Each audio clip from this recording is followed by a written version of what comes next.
Joe Biden has intentionally surrendered our energy independence.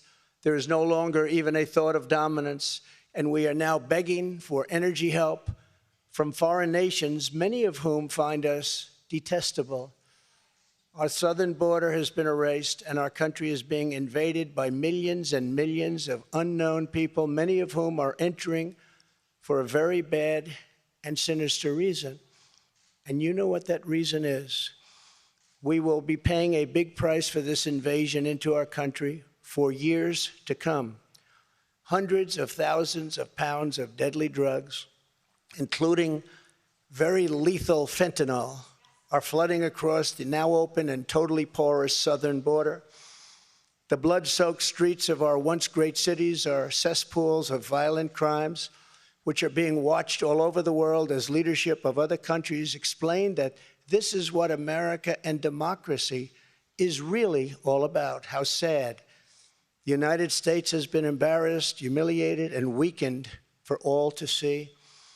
The disasters in Afghanistan, perhaps the most embarrassing moment in the history of our country, where we lost lives, left Americans behind, and surrendered $85 billion worth of the finest military equipment anywhere in the world.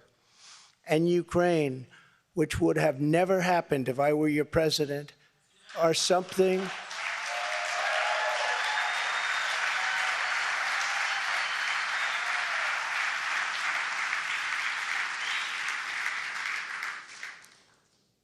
and even the Democrats admit that. That's something I've seen them admit over and over again. But our enemies are speaking of us with scorn and laughter and derision because of those two events. But there are many more. Even just today, a missile was sent in, probably by Russia, to Poland, 50 miles into Poland. And people are going absolutely wild and crazy, and they're not happy. They are very, very angry.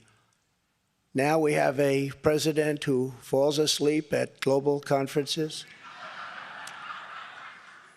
was held in contempt by the British Parliament over Afghanistan. Thanks to the words of wisdom, he said thank you to the wrong country for inviting him to a major summit on the environment, of all things. They fly for days to get there, and then he calls the country a name that was actually a country on another continent. And he's leading us to the brink of nuclear war, a concept unimaginable just 2 short years ago. You cannot mention the nuclear word. It's too devastating. The Green New Deal and the environment, which they say may affect us in 300 years, is all that is talked about. And yet nuclear weapons, which would destroy the world immediately, are never even discussed as a major threat. Can you imagine? They say the ocean will rise 1/8 of an inch over the next 200 to 300 years.